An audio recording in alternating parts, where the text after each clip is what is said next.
Hello everyone, welcome to SkyTech channel. In this video, we would be covering Spring Remoting. So that's a very interesting feature of Spring Framework. So before we start, let's have a look at prerequisite. So for implementing Spring Remoting, we need to have good knowledge of Java, good knowledge of Spring Boot and microservices, and familiarity with the Maven concepts. So let's move further. Spring Remoting HTTP Invoker. So Spring basically offers a feature that is known as Spring Remoting. So that allows us to invoke a remote service as if they were, at least to some extent available locally. So basically the point is a client can invoke a remote service that is available, at the remote server, but for the client it looks like it is available on the same machine.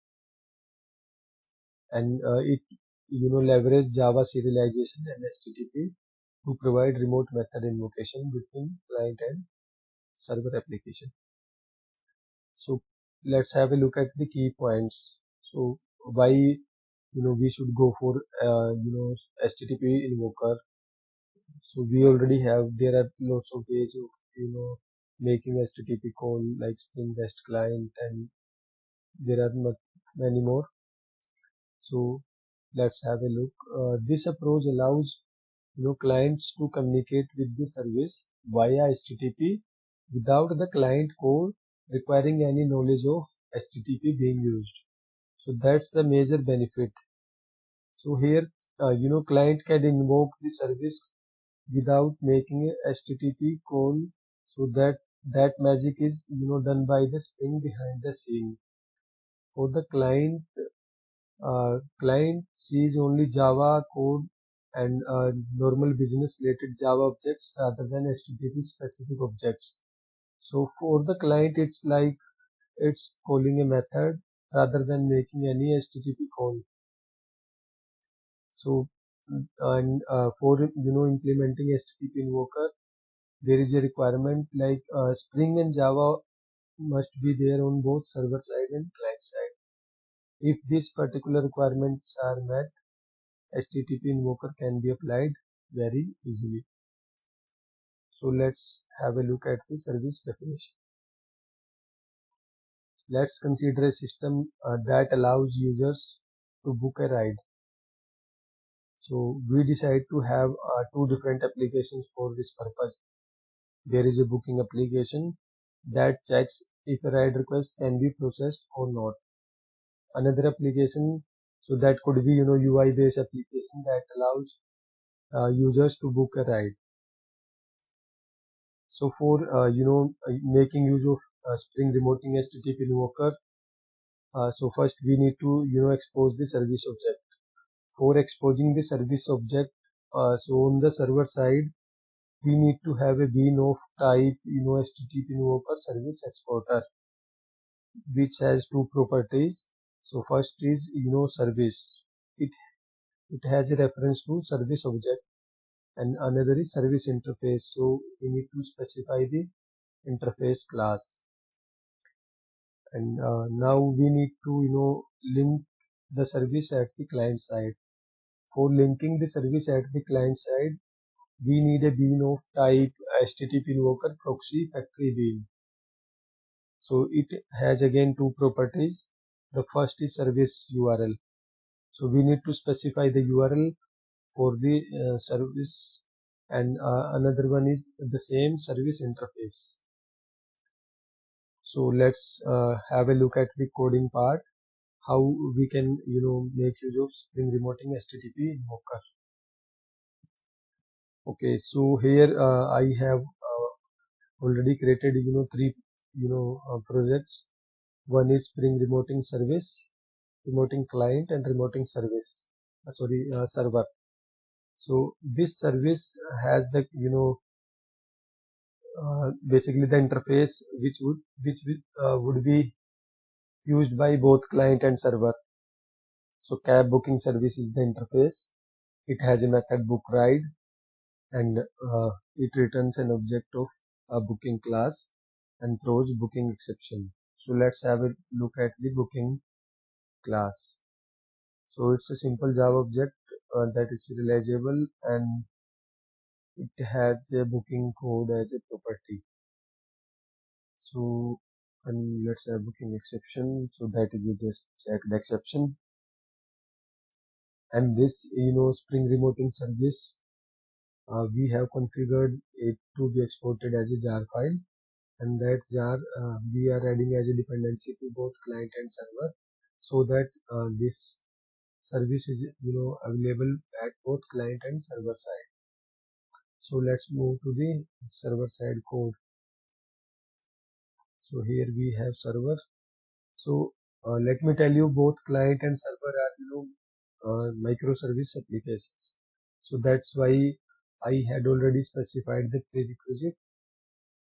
So you must be having good knowledge of Java, Spring Boot, microservices, and Maven for dependencies, configuration, and all things.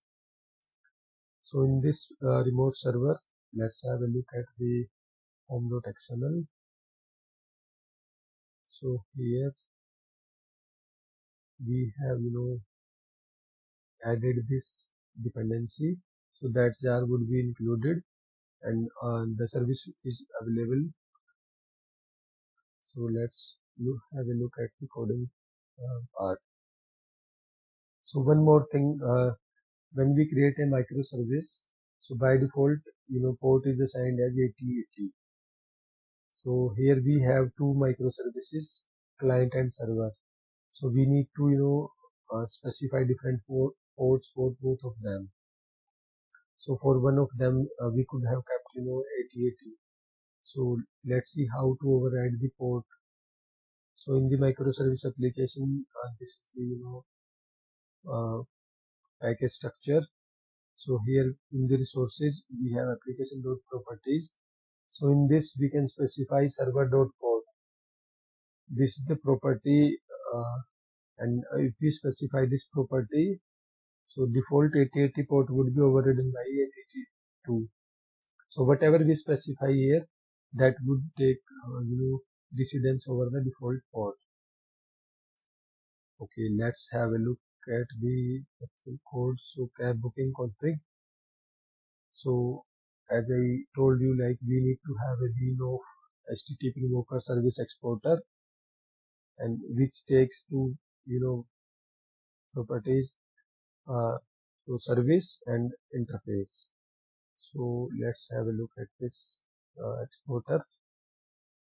Here we are creating an object of basically a bean of HTTP service exporter.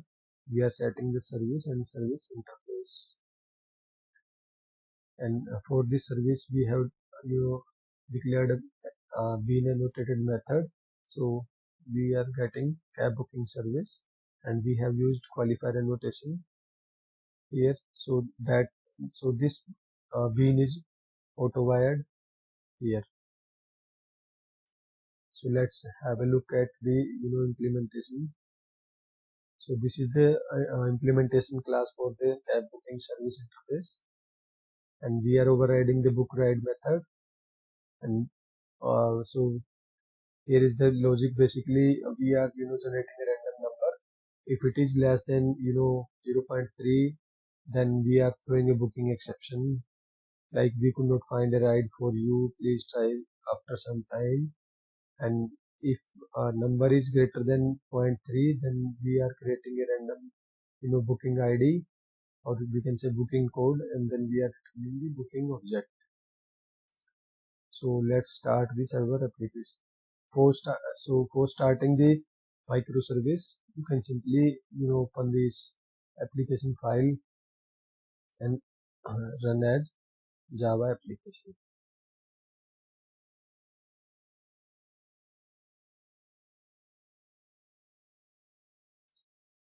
So this service is supposed to be started at port 8082.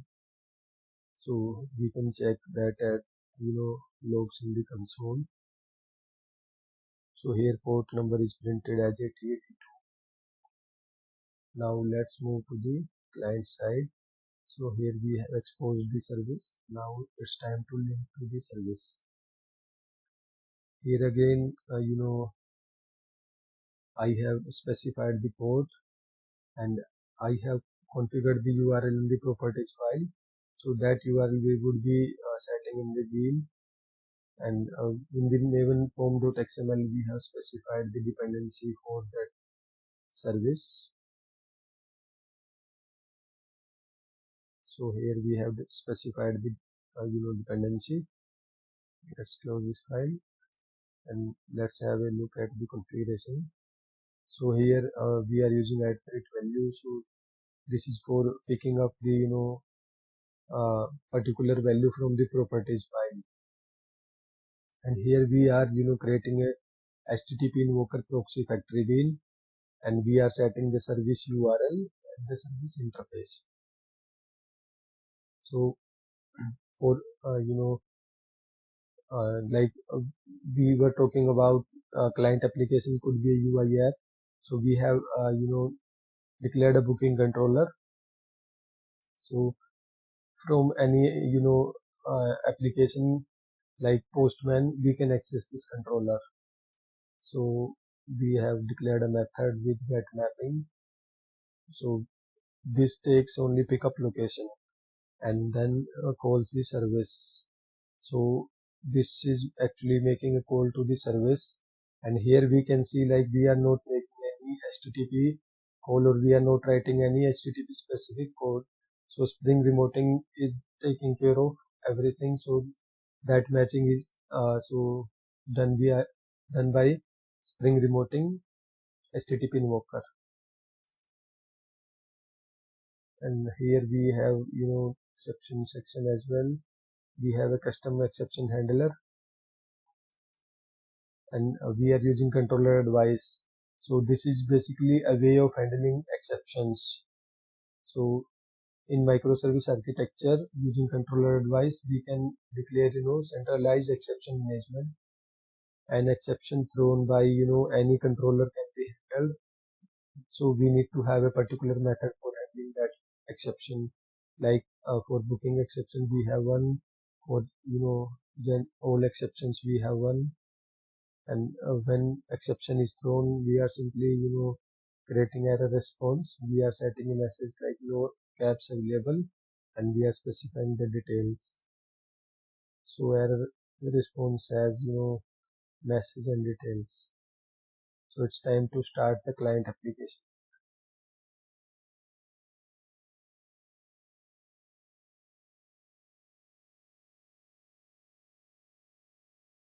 So it is supposed to be started at port number 8081. So yes, now we can see. So now it's time to invoke the client. So basically calling the controller. So I'm using Postman for this purpose. Here I have specified the URL for the client.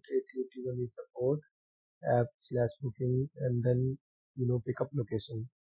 Since our method was get mapping, so I specified as HTTP method as get method. So let's hit the send button, and so basically we had a logic like random number generation. So probably a number was generated less than 0.3. Let's try again. Yes. So we have the booking code here. So that means a cab has been booked for us. So we can try again. So this time no cabs available. We could not find a cab for you. Please try after some time. So you can play around with this code, and I have shared the link for the repository in the description section, and you can download the code and play around. And if you have any questions, you can ask in the comment section. And